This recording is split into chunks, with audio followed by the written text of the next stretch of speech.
Evening, folks. Hello. It's nearly that time. Yes, it's just me tonight. I've got no Mr. Dibley because he's just spent 4 hours getting home, and he's been way across somewhere doing something crazy. Yeah, it's just me. Let me turn that off. That's better. Now I can't hear myself in my ear. So in about a minute and a half, we'll be going live. I've not charged my phone. Yeah, what do you mean I've not charged my phone, Pete? It's fully charged. Fully charged and 4G'd. In fact, I'm getting 18 meg up. Yeah, which is 17.5 meg more than I get with Sky Broadband. Thank you very much. And apparently there's about a 20-second delay from me saying this to you hearing it. So we'll hopefully be okay. Yes, it's me. Hello, Dave, Pete, Chief, Mikey B, and Leanna. Turn your speaker up. If you turn your speaker up, Leanna, I will give you some serious noise during the ad break. Oh, dear.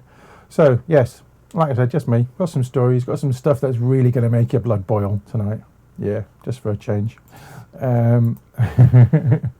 So we shall see. We shall see what happens. I got some stuff from Garry on MFT and some mixing stuff. Yeah, all that coming up when we go live. So I'm going to bug up. Yes. See you in about 10 seconds or so.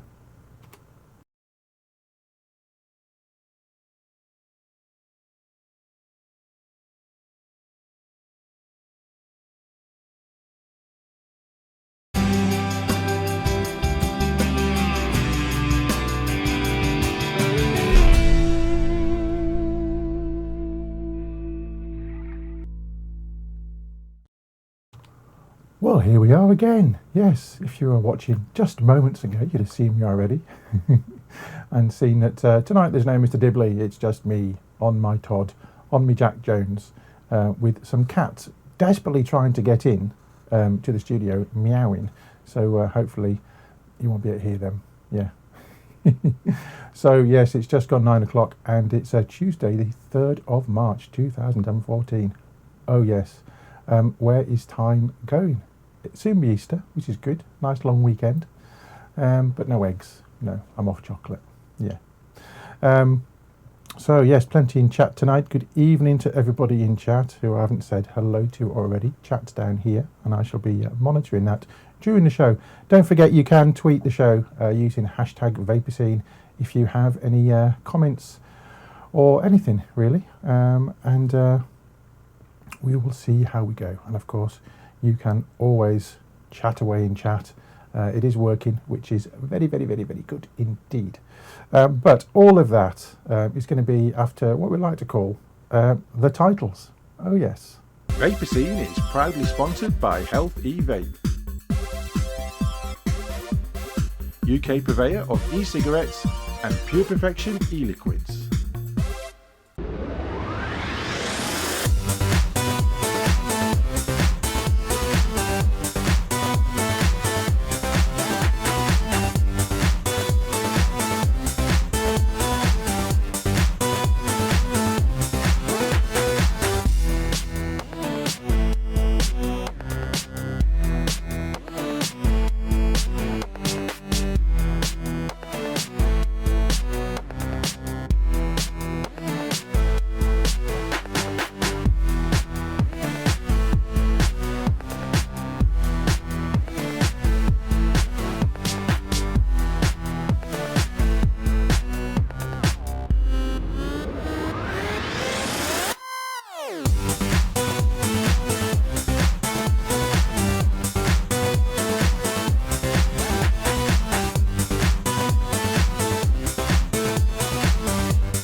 Yes, yes, yes. Good evening. Welcome to the show this week. It says Vaper Scene with Mark Green and Garry Dibley there, but as I said, I'm flying solo tonight.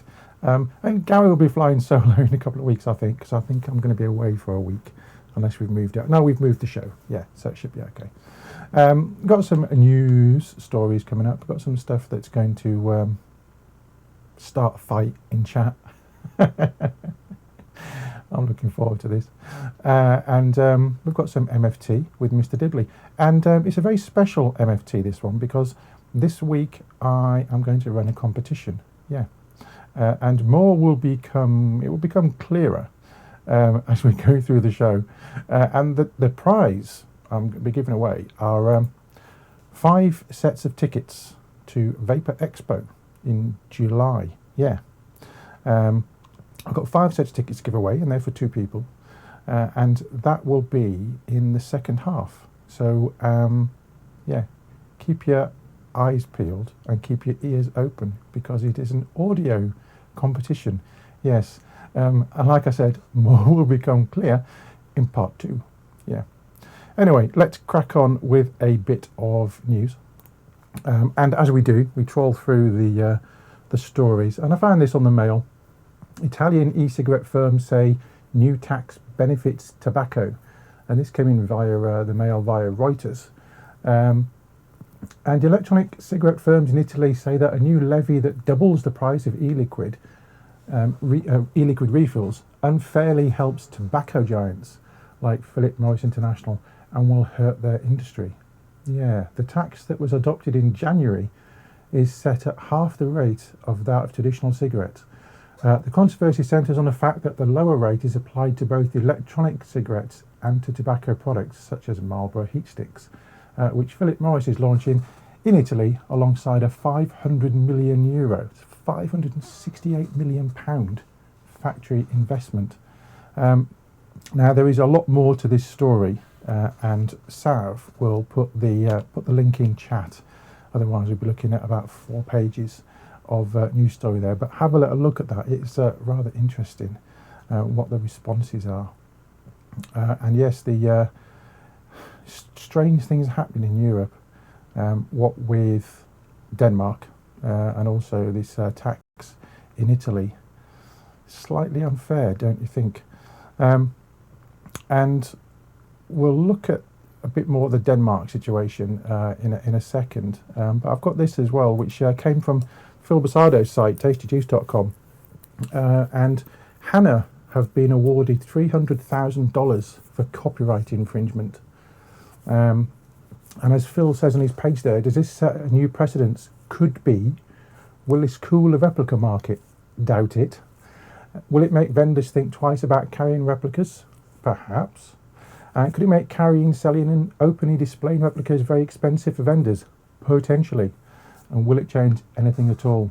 Well, that remains to be seen. But if you look at the judgment, and the judgment is here, this is part of the judgment, and the full PDF is available, and Sav has got the link for that as well. But for the reasons stated above, the court grants the plaintiff's motion for default judgment, grants the plaintiff's request for a permanent injunction. Defendant and each of its agents, servants, employees, attorneys and those persons in active concert or participation with any of them hereby enjoined, from using the Hannah Mods mark or any colourable imitation thereof or confusingly similar term in an electronic cigarette market without authorisation from the plaintiff, using the Hannah Mods logo or any colourable imitation thereof or confusingly similar logo in the electronic cigarette market without authorization from the plaintiff, advertising, marketing, promoting, selling, distributing. So basically, if you look down there, you can't say it's a Hannah clone or a Hannah 1.1 or a Hannah copy, like certain places do. And the link for that has gone into chat. Is it going to change anything? That I don't know. There's a lot to be said for I say clones, but similar items. You certainly shouldn't be using anything that looks like the original and marketing it as such, as we know has happened. But this is a strange thing, and Dave was going to cover this on Sunday, but because it's still got the R for registered symbol on there, and they sell quite a lot if you look on their site, they sell quite a lot of different wraps on all sorts of stuff. So is that going to filter down to them as well? Are Ultrafire and other companies going to start starting lawsuits against companies for infringing their copyrights? It's a very dodgy area, I have to say, very dodgy. Just looking at what chat are saying there. Yes. Fastech are putting on their clones now. Hannah Mods Pack DNA. Interesting.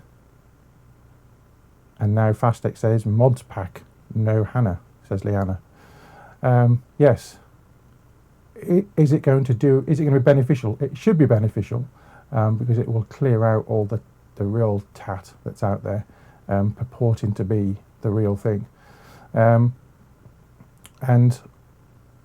the fact that they're selling those, anyone can have any dodgy old battery, make it up and put one of those on, make it look like the real thing, and it could well, of course, be a very dangerous battery. So, you know, I'm not so sure things like that should be available to us for 65p, really. If they're available to people who actually make them, then fair enough. But do we really want people buying sleeves and putting them on rubbish batteries and then selling them on auction sites and the like? Kung Fu Marco again. Is my with my lips? That's not good. Yes, Dave the Round says the battery wrapper is a disgrace to sell. And Monster Rob, Ultrafire on a Sony VTC5 would be like putting a Skoda badge on a roller. Well, you know, we don't know what is under the wrapper unless we take the wrapper off and check out the battery, even if there's markings on the batteries. So, you know, you do need to buy batteries from a reputable source, I have to say, and there have been issues with reputable sources being supplied with dodgy batteries. So my advice is buy them from a place you trust, and I would always buy the batteries from someone I trust. So I think that's probably the best advice. Now then, what time is it? Yes. On Dave's show on Sunday, he looked at the situation over in Denmark, and he posted on Facebook this question. The Danish TPD implementation proposals.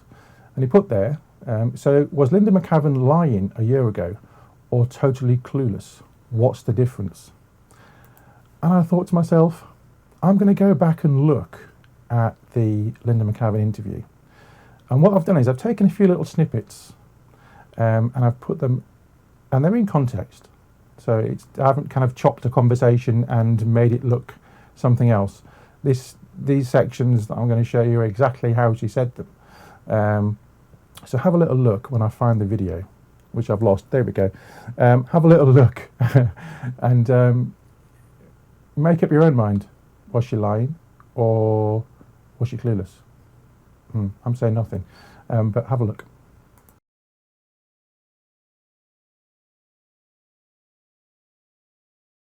My view on e-cigarettes is that they really help people stop smoking, and there's a lot of evidence, and I accept that evidence. I accept that if you're a heavy smoker, you're much better to get an e-cigarette, smoke it, and I would be happy to see heavy smokers switch to e-cigarettes, and I have no intention whatsoever of trying to get those products off the market. You didn't consider that e-cigs should come under medicinal regulations, and it was not a good fit for them.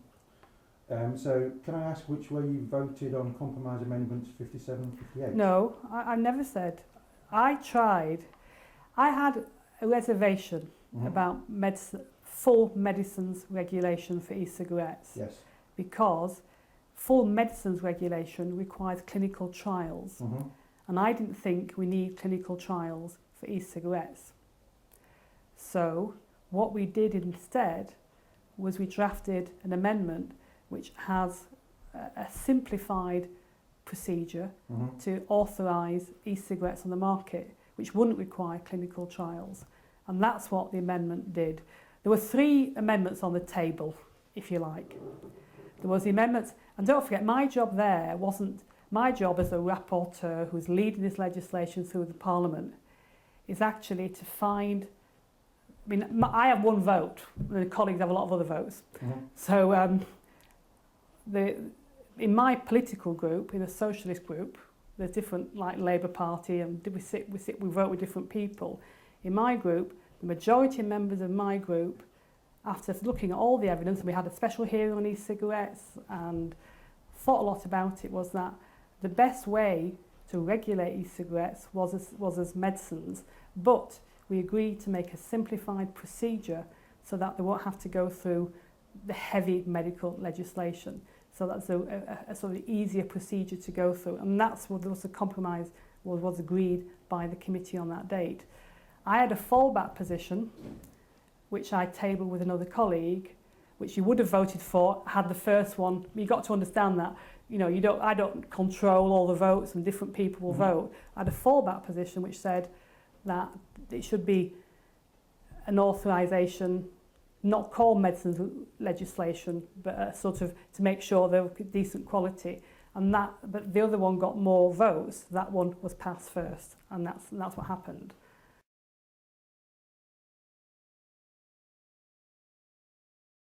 Can I just show you this that is from the Lancet? This came out this morning, and it's particularly the last paragraph before the references. It's the paragraph that says in conclusion. So in conclusion, since e-cigarettes are a recreational consumer product that are competing with much more dangerous cigarettes which are not regulated as medicines, mandatory medicinal regulation is not required for public safety and can harm public health by restricting the ability of e-cigarettes to compete with cigarettes in the marketplace. Excessive regulation of e-cigarettes would protect the market monopoly of cigarettes and have the potential consequences of disease in the death of millions of smokers who were prevented from moving on to the next generation of e-cigarettes. For the first time in the history of the tobacco control movement, a realistic possibility is emerging that a tobacco problem might get resolved, and that this could happen with minimal or no government involvement or expenditure. Regulators of medicine should hold their fire. What do you think about that? Well, I don't know who wrote I mean, Lancet publishes different views, and the medical profession has been divided to a certain extent. And some, it's true, I've met some doctors who don't think, not from this country actually, I don't know who these doctors are, not from the UK. In the UK, I did take soundings from people who do believe, like Action on Smoking and Health, they do believe we should have e-cigarettes on the market. But their top doctors say, because they deal with people, they want them to be regulated as medicines. And so, yes, there are some doctors who don't think that, but equally in the UK, if you look at the bulk of the opinion I've had from the health community and from top doctors, is certainly saying to me, we think to get the quality right, to make sure they do what they say on the tin, because if they did all the tests, some don't have enough nicotine in them. So if somebody was a heavy smoker and started to use a product with not enough nicotine, they would think it didn't work and go back to smoking. I don't think it's unreasonable to ask there be a regulatory framework by independent people, because we can have self-regulation. Banks have self-regulation. The meat industry has self-regulation. I'm just a bit, yes, it works, but to have total confidence in it. And don't forget, we're talking about a regulatory framework that's going to come in 3.5 years, if all goes according to plan.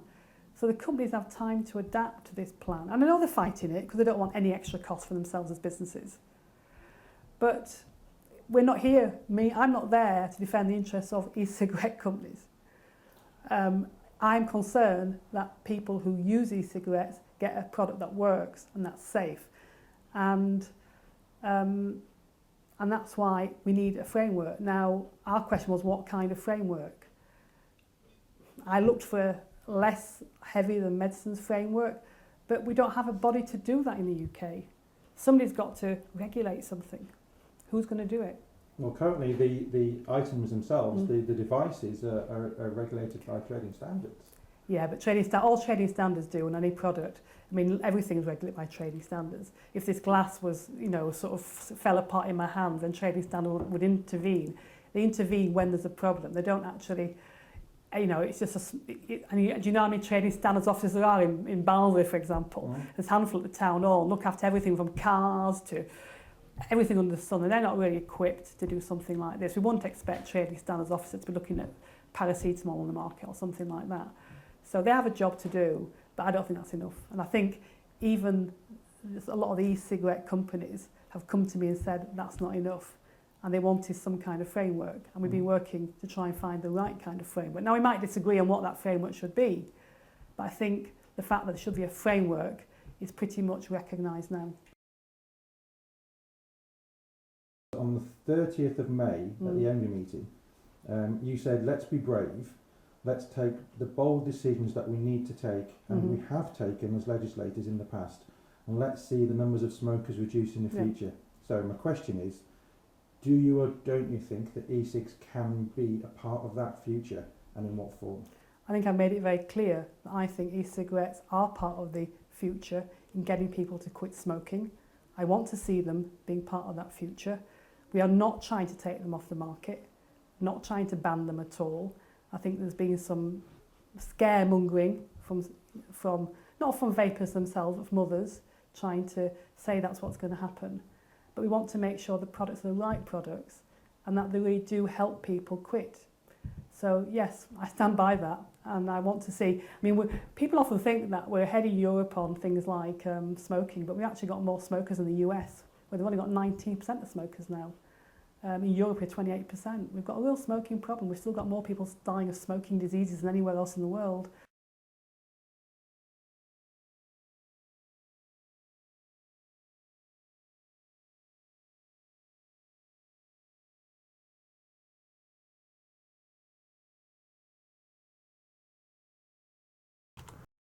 Yes, hitting the wrong button there.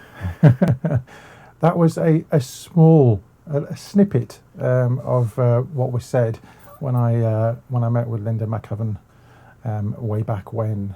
The full interview is online on our YouTube channel. Should you wish to have some fun. Now, as expected, that did cause some reaction in chat. Now, my question is, if this is what she thought was going to happen in the UK, why is it other parts of Europe are doing completely the opposite? And is that what we are going to expect? That's the question, isn't it? Think about that while we go into the ads. Yeah, see you in 2 minutes. Vaper Scene is proudly sponsored by Health E-Vape, UK purveyor of e-cigarettes and Pure Perfection e-liquids.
Often imitated, never duplicated.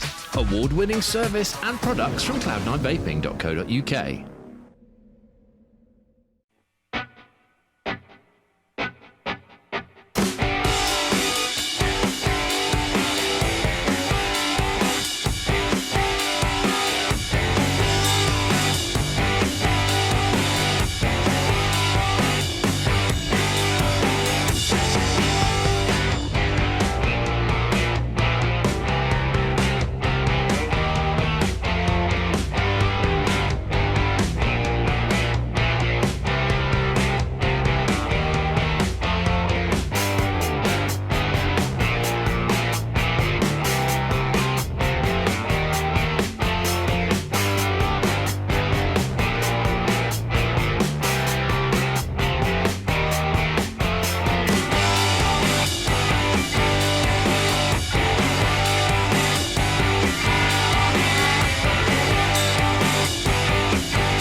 And now it's back to Vaper Scene on Vaper Trails TV.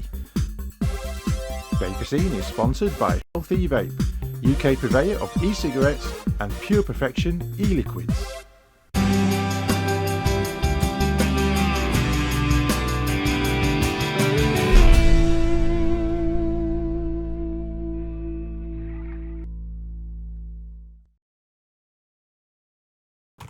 And hopefully we are back in the room.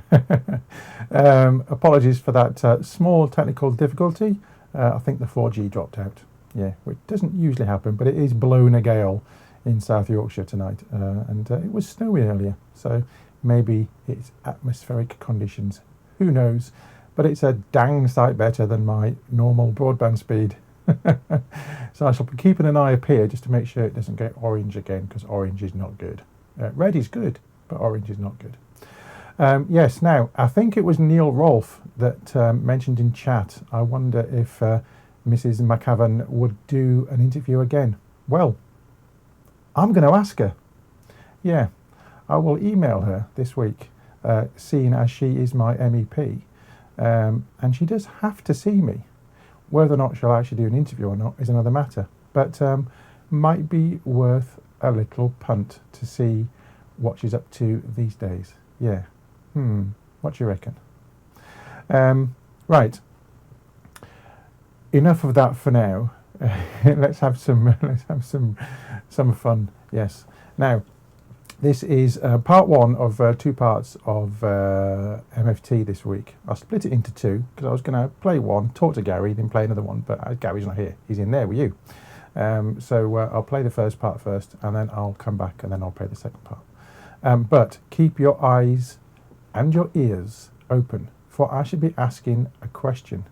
Yes, and the winners, the 5 people who answer that question, will get 2 tickets to Vape Expo on the 11th and 12th of July.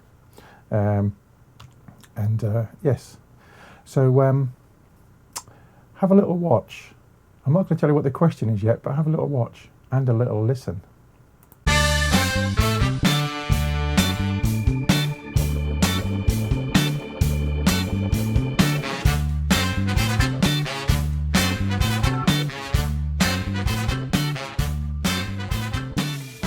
Okay, so we are back for another week, and I know this thing must be getting on your tits. And talking about tits, what I'm going to be doing today is making a nipple.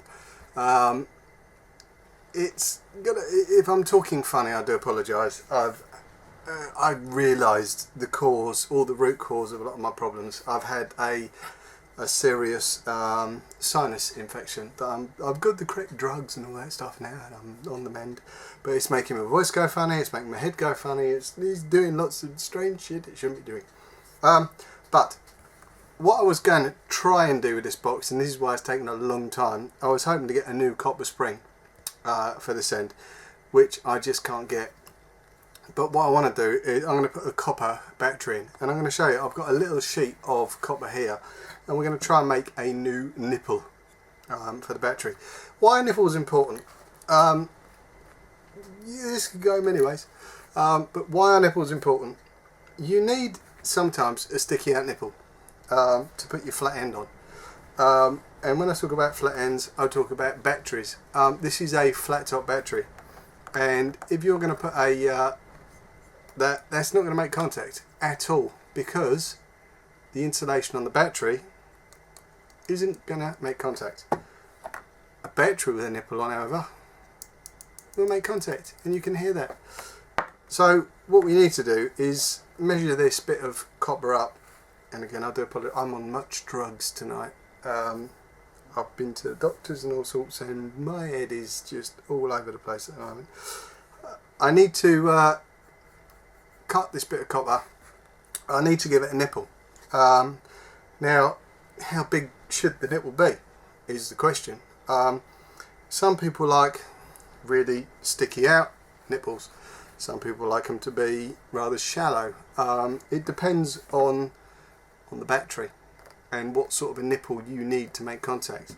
So I've devised a plan on how I'm going to measure how big my nipple should be and then we're going to be soldering this box together. Well, not my nipple, this nipple, back into. Okay, so what I've quickly done with a Sharpie is I've given myself a bit of copper to work with, and I am literally just going to run a line down there. Now you could ask yourself, why the hell is he making a new battery terminal? I'll be 100% honest with you. I wanted to replace all of these battery terminals with copper, but I ordered them and they haven't turned up. So I'm having to improvise and just do one end. So I've got my doofy what's it here and my doofy what's it here. So what I've tried to do is mimic where my square should be on this side. Now what I'm going to do freehand is just draw a rough centre there, and that is where that should be. And if I centre that up there, my centre should be over this hole, which I've very carefully pre-drilled. I'm now going to take a blunt screwdriver. I'm going to stick that in the middle of said hole, and I'm going to try to make the best nipple you've ever seen in your life. Now, if I bang too hard, I'm going to push the nipple right, well, my blunt instrument is going right through the nipple, and that is not going to be comfortable. So bear with me while I just give it a little tap, and I'm going to turn it over and have a look. You can see a nipple appearing. I'm just going to go to the right of that a little bit, and I've burst my nipple. Now this has been a problem while I've been doing this. Trying to get a nipple 100% bang on has been a pain in the arse, but luckily I have said nipple here. I've been a bit eager with two nipples, and I've put my thing through both of them. You know, nipples and force just don't work, and this is quite soft copper, so I was lucky to have one nipple that pretty much was about right, and you can see what I mean with that, and you can see how many times I've tried the bloody thing as well. So this nipple will make a good contact with a flathead battery and that one. If you're going to try this at home, don't. Simple as. I need to fire up the Dremel. Be back in two.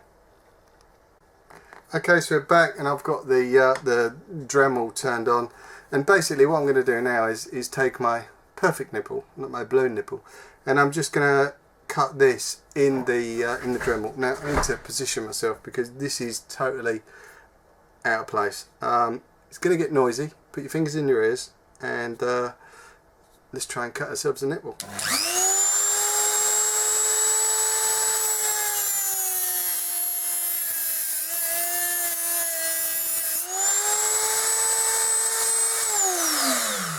That gets very warm quickly. My fingers are now smouldering. But we've got a cut. Yes, let's try that.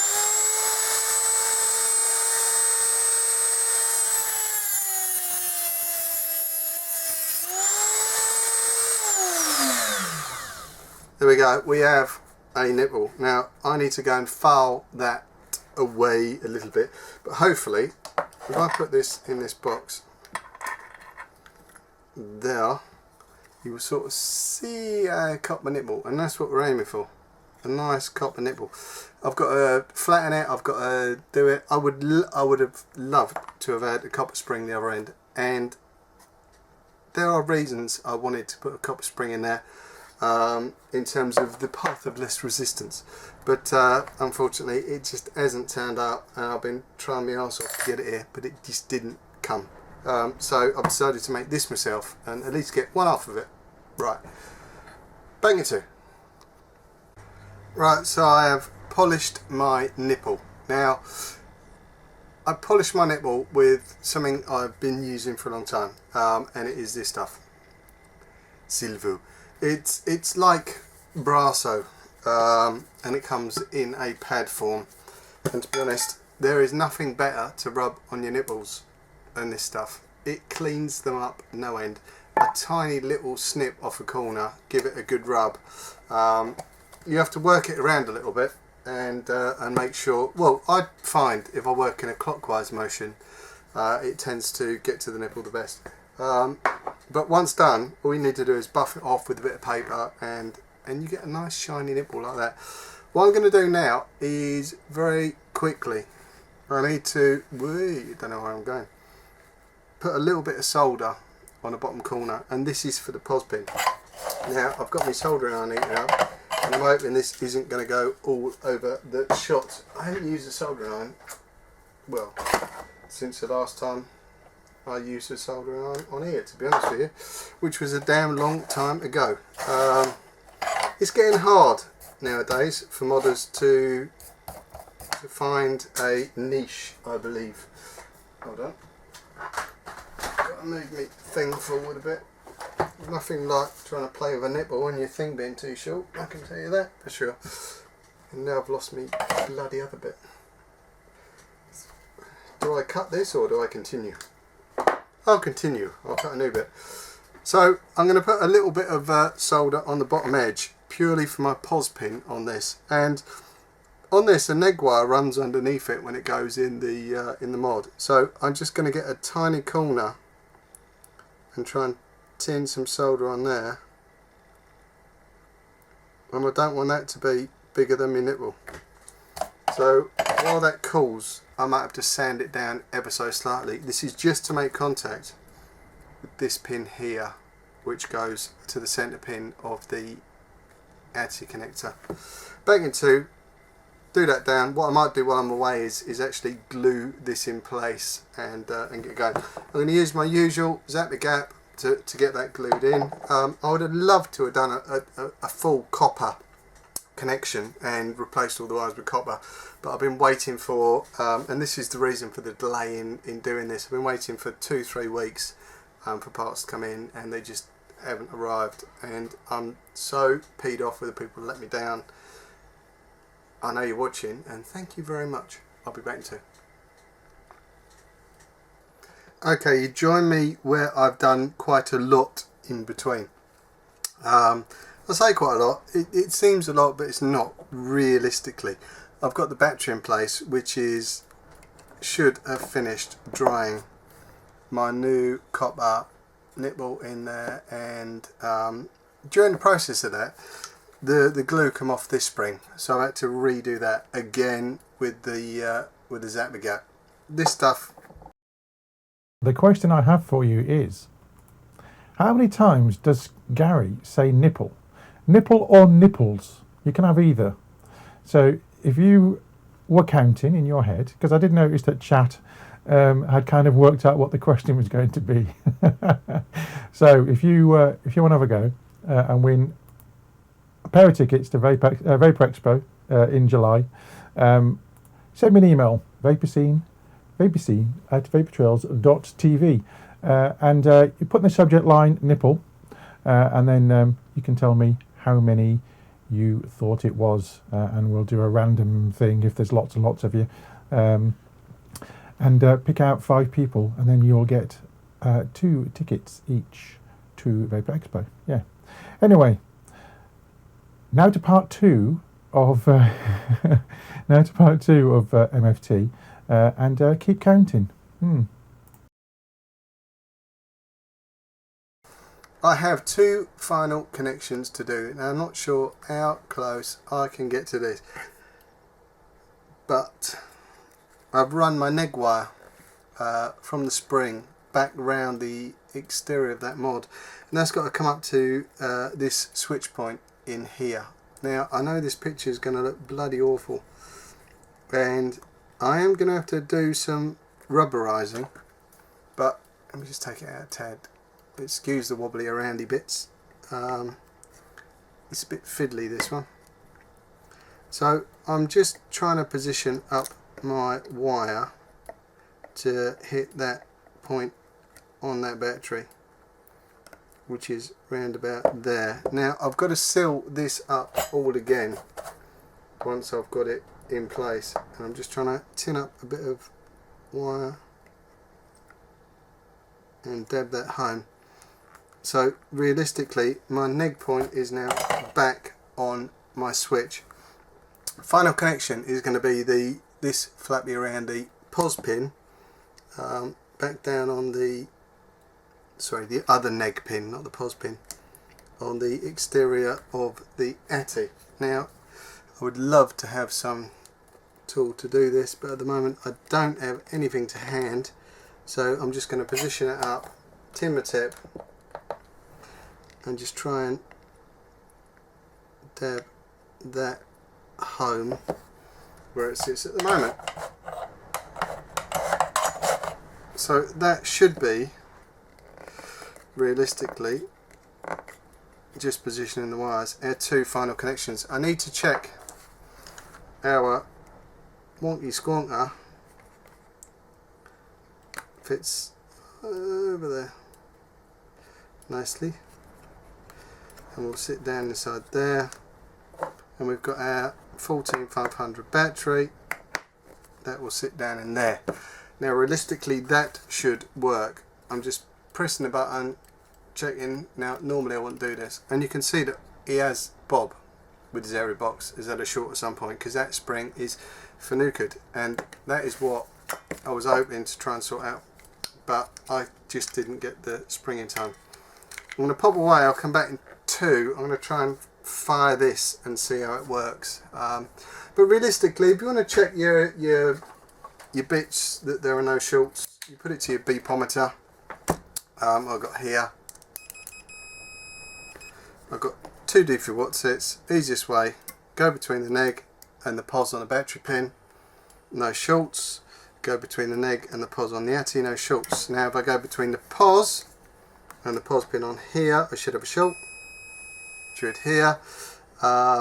Neg on this battery terminal and neg on there, I've got a short. However, if I was to go to the neg on here and the neg on the out, I don't have a short, but if I press the button I should have a short. It's just understanding the way the circuit should work. I'm quite happy with that to understand. I've got no short between neg and a pos, so there's nothing shorting in the way, if you get me. No currents flowing between the neg and the pos. If I go from the neg and the pos on the atomizer connection, no shorts. Neg to neg on the switch, I should have a short because that's my input. My output is the neg on the outer ATI connection, so I shouldn't have a short there until I press the switch. Hold on, and it helps holding the terminals in the right place. It really does help getting the terminals in the right place, and that's me short when I press the switch, which is what I want. That's my trigger, that's my switch. So we should all be working with now a trapped pin in there. Let me pop away, come back in 2. I'm just going to fire it up. I need to charge up a 18500 and I'll come back and see how we go. Job done, hopefully. Bob, your box is coming home. Okay, so I have installed a battery. I've put the squonky doodah what's it on the top. Now normally the way that this would work would be that you would let me just screw this in place. Now get that in place. Oop, nice and tight. Put this on top. What would happen is that bottle would be full of your liquid of choice, and every time you need a little it's like reverse dripping. That's the best way to describe this is reverse dripping. I'm going to put do I put a drip tip on top? Yeah, why not? It's fine. Put a drip tip on top. Now it's reverse dripping, so it's called squonking. We've had nipples, we've had squonking, we've had all sorts. Now I am going to tell you, Bob, your hole is way too tight. I tried this, and this little thing, and this even come up. There's a little hole like that, and I'm used to now, you know, those size holes. you know, I have to soak on a decent sized hole. That's all I'm saying. But that would squonky do for what's it, and your juice would go up. It's reverse dripping effectively. We have finally nailed this bleeding thing, and Bob, it will be coming back to you next week. I'm going to, and you are going to kill me, Bob. I've got what have I got? Sticky toffee custard in here, but the draw on this is as tight as buggery. I know you like a tight one, Bob, but for me it's difficult to sort of try and get anything out of. Let me press the button and see where I go with this.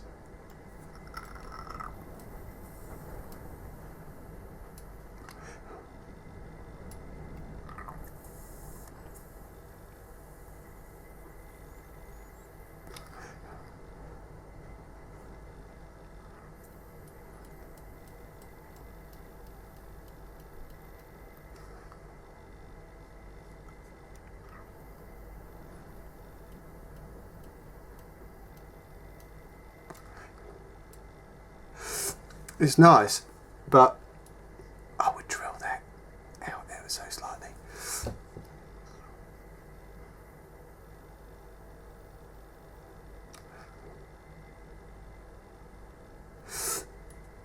Needs the AFC.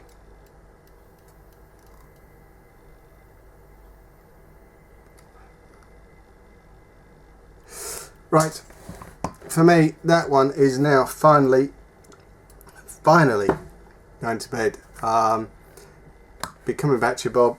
It's working, it's all good. It fits a 16mm Atty, and I am over the moon that it is finally bloody damn well finished. Next week, ain't got a clue. But for now, it's back to Marco in the studio.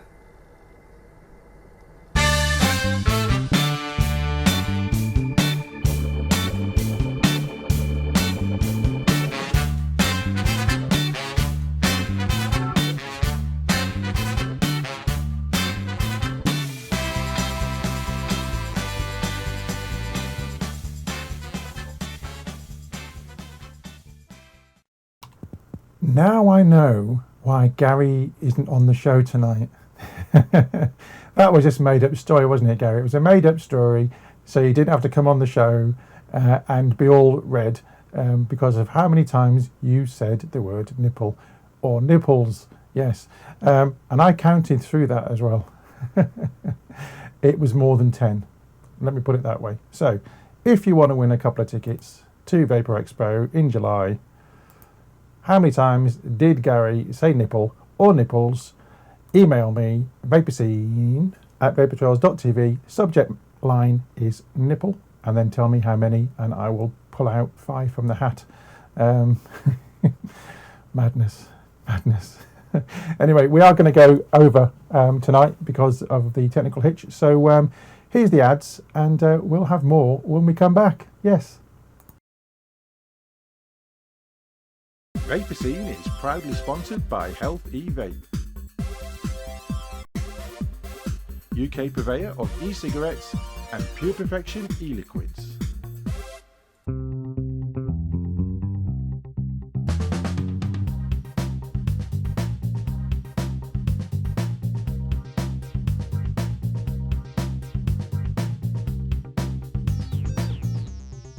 Vapers, Dripper just got 40% bigger. So if you love discovering new e-liquids, tell Dripper what flavours you like and we'll send you 70ml of juice and at least 5 flavours. With a money back guarantee and free delivery anywhere in Europe, dripper.co.uk.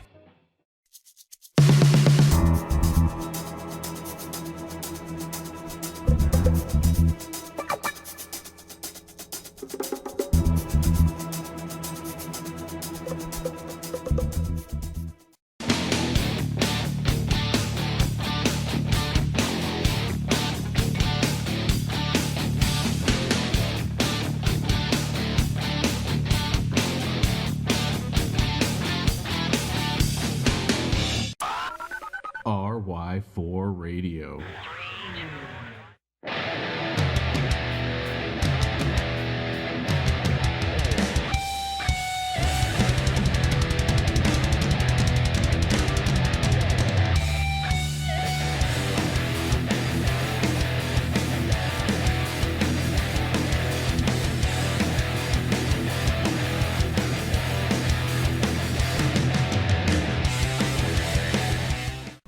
What's in this e-cig cloud? Harmless water vapour, right? Pretty much, yes. Compared to a lit cigarette, it's much safer than smoke.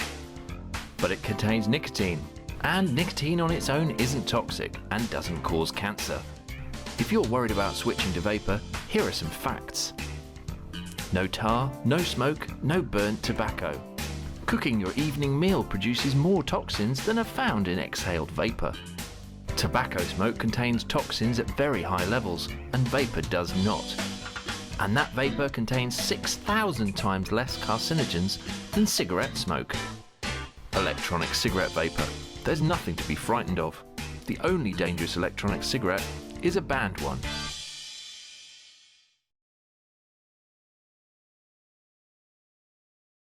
And now it's back to Vaper Scene on Vaper Trails TV. Vaper Scene is sponsored by Health E-Vape, UK purveyor of e-cigarettes and Pure Perfection e-liquids.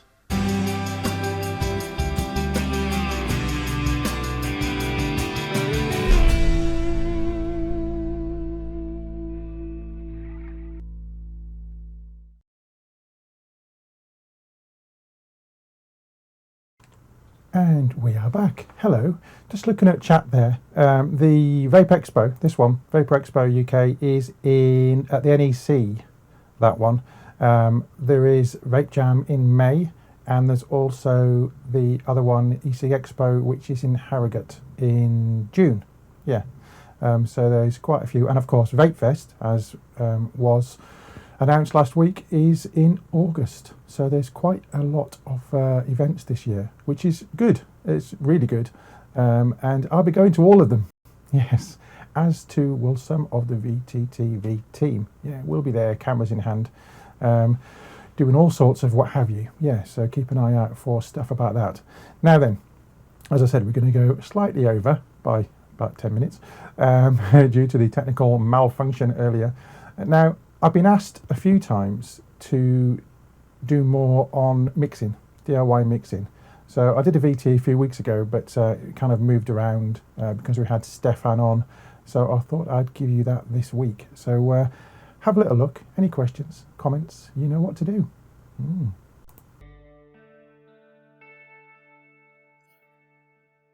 What I thought I'd do this week is just go over the basics of mixing your own DIY juices. We do have a lot of new people that have come on board, and I think it's probably a good idea if we look at just the basics of how to mix your own liquids and what you need really as a basic kit, if you like. So the first thing you're going to need is some nicotine, and I have some here. Now, this didn't come in this bottle. This used to have PG in it, but it's a child safety cap on the top. So I've decanted my nicotine liquid, which is 75 milligram. You can see that I've labelled it up 75 milligram, and it's VG based. I've also got another bottle of this, a smaller bottle, which is exactly the same. This used to have nicotine in it as well. So I've got two bottles of that. I like the brown bottles because it keeps the sun out. Now, to mix those down, you're going to need some VG. Now, this bottle is where I got the VG from. I got it from Boots, and it works out about £1.39 for a 200ml bottle like this. And then I just slacken it down a little bit with some, when I get it, with some distilled water. This works out about £5 for 500ml, but you don't need much. You can, of course, use vodka if you wish.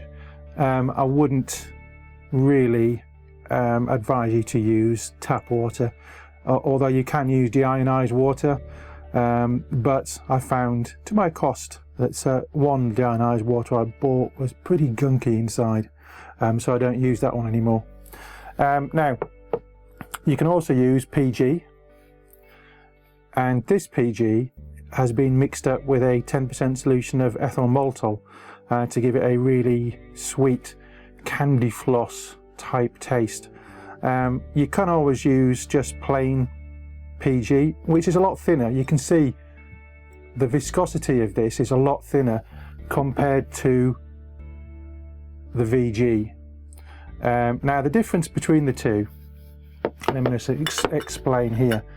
VG will give you more vapor.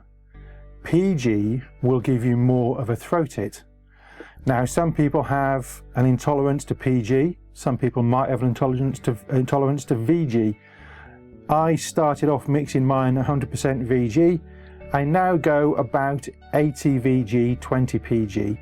And the recipe I'm going to show you that I'm going to do today is actually 75% VG, 25. And I use one of these bottles, a 10ml bottle of this, to 200 millilitres of PG. And I take about half a bottle, mix in the ethyl maltol crystals, and then either warm it in the microwave for 20 seconds just to warm it through, or you can put it in some hot water and then just shake it around, and you'll see that in the PG those crystals completely dissolve. Do not do it with VG, because what you'll end up with is the crystals recrystallizing, because they don't like VG. You must dilute or dissolve crystals like ethyl maltol or crystals like menthol with PG, because it will then dissolve.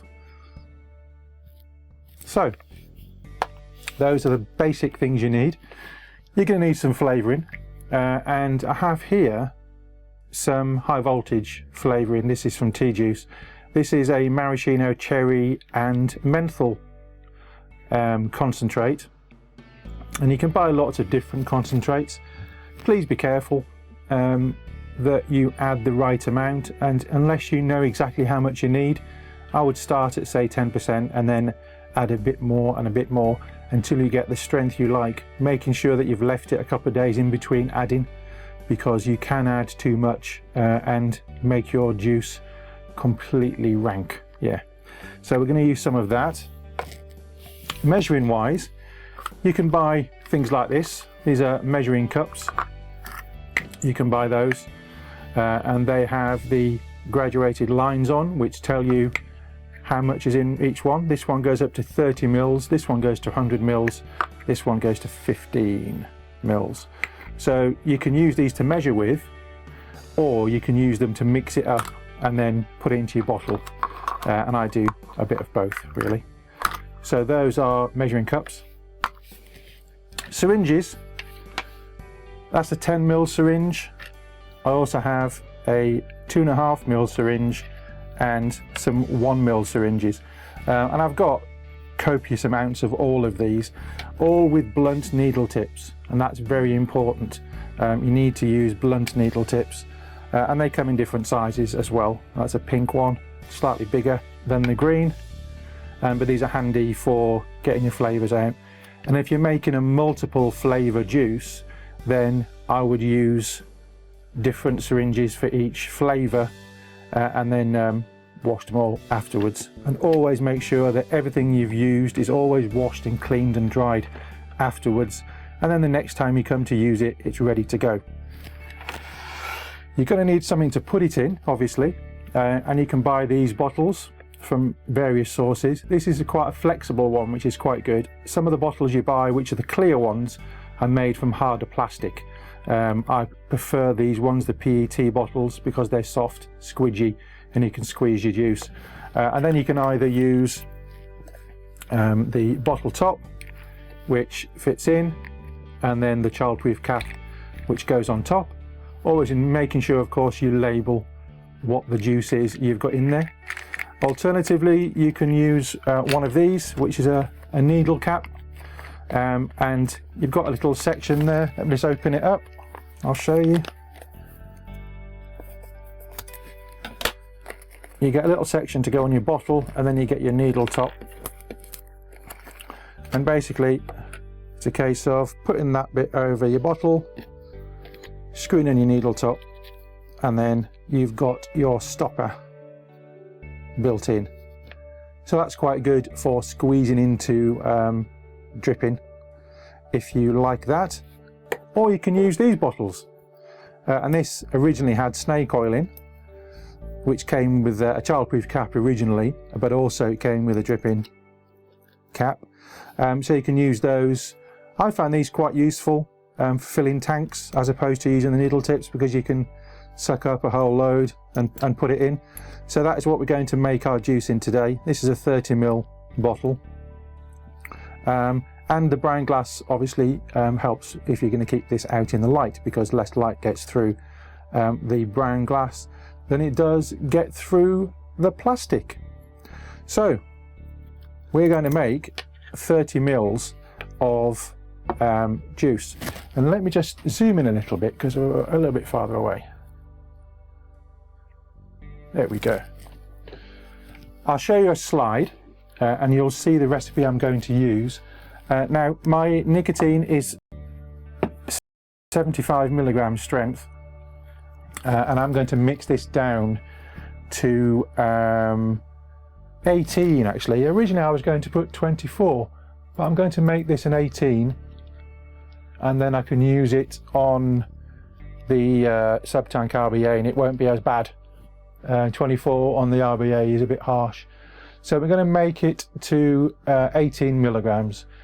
So you can see from the slide, we're going to use 7.2 millilitres of the nicotine, and then we're going to add to that 14.4 mils of VG, and then also to that we're going to add 3.9 mils of PG with the ethyl maltol solution, and this works out about a 79% VG, 21% PG.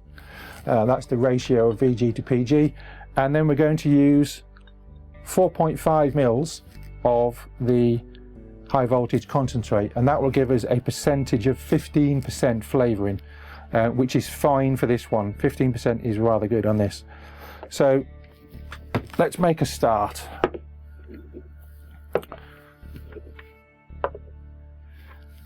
And we'll start with the nicotine, but what I'm going to do is I'm just going to put down a sheet of absorbent paper, because that makes it a little bit better when it comes to drips. Yes. Right, so the recipe calls for 7.2 mils of the nicotine, so we're going to get those out now. I'll get that out now. The best thing is just to use the syringe without the needle tip, because it's too viscous to come through the needle tip. And we want 7.2. Well, that's about 7.2. Yes, it's about 7.2. And that is going to go into our bottle. There we go. And then it's a good idea just to wipe your syringe afterwards, so there's not going to contaminate the other liquids. We'll get the VG, and the VG we need 14.4. So we'll just draw that out. We'll do 10 mils. That's a full 10. And then 4.4.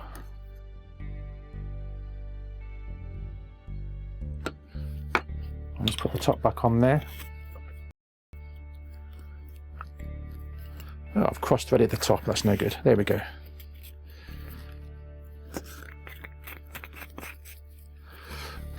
Right. That's your 14.4 of VG.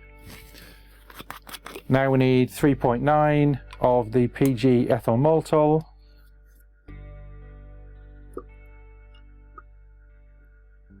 And that's about right. 3.9. There we go. And now what we need is 4.5 of the flavouring. Now, I'll get my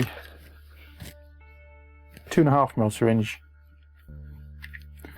and we'll just take off the needle tip and we'll put it on the 10 ml, because we're going way over the 2.5 ml. And what I find is a good idea is just to put the needle tip through the end of the bottle, if you can get it in. Some of them you can, some of them you can't. This one's a bit temperamental, so we're going to take the top off this. I'll just use the cloth to get that off.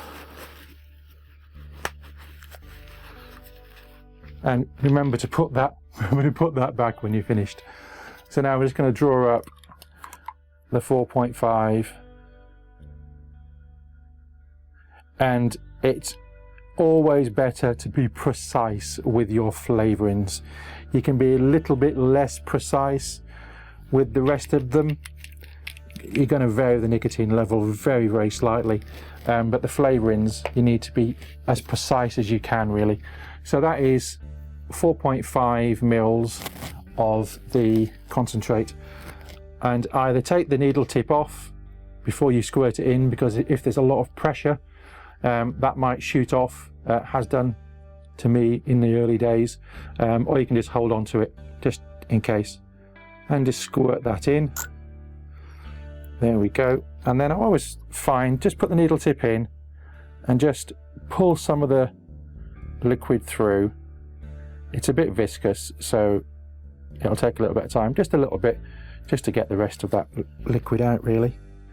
Make sure you're not wasting any. And there you go. We'll just do a little shake.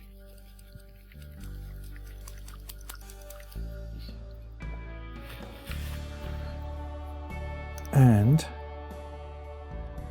there you have it. It is mixed and it smells very nice. I really like this particular flavour, and I like mixing it myself. So there we have 30 mils of juice, and I'm just going to label it up, and I have some labels. These actually go into my printer, which is quite handy, and I'll print a label off for this using some software I got from Avery Dennison. Free software you can find. It's called, let's see what it's called. It's called Design Pro 5, and you can design your own labels, and it will print on the most common size labels that you can get from eBay and places, or Ryman's or whatever, and you can put it in and design your own label and keep a copy of it as well, so when you make more you can just print off a new sheet of labels. So there you go. That was a quick and dirty really on DIY mixing. If you've got any questions about mixing, got any questions about ingredients, then let us know. You know what the addresses are. It's vaperscene@vaportrails.tv. You can tweet us at vaportrailstv. You can tweet me or get me on Facebook, and of course you can tweet #VaperScene if you have any questions, and we'll do our best to answer them for you. So it's back to me and Gary in the studio. Yeah.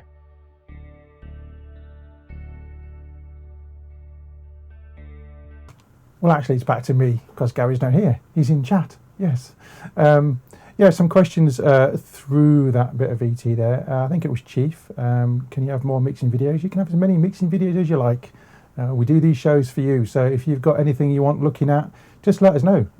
You can, like I said, get us on vaperscene@vaportrails.tv, or any of the other methods of contacting us. If you've got anything that you want us to look at, and if we're able to do it, then we'll do it for you. That's what we're here for. Yes. And you could also use Loire lock syringes, as VB pointed out in chat. Those ones lock in, so the needle tip won't shoot off with undue pressure. It does happen, yeah. But you'll find there's different syringes around and different methods of measuring your liquids. And someone also commented on the colour of my nick. Yes, it's getting a bit old. So as it gets old, it oxidizes and turns a lovely orange colour.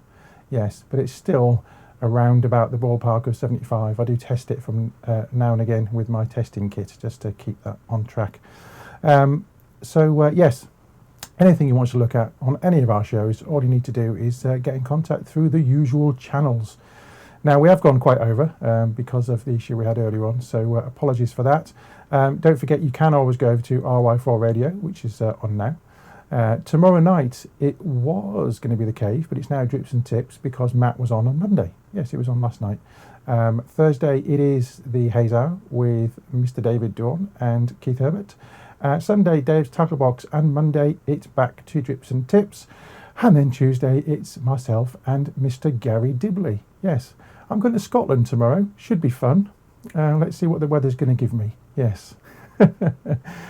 Anyway, thank you so much for tuning in. And we will see you, or you will see me and Garry, on next week's show. Have a good week. Tatty bye.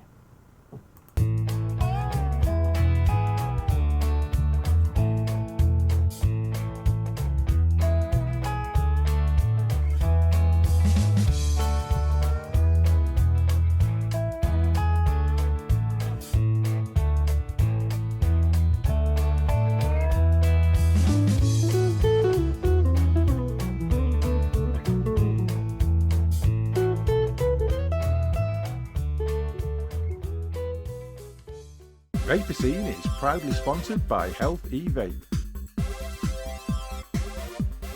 UK purveyor of e-cigarettes and Pure Perfection e-liquids.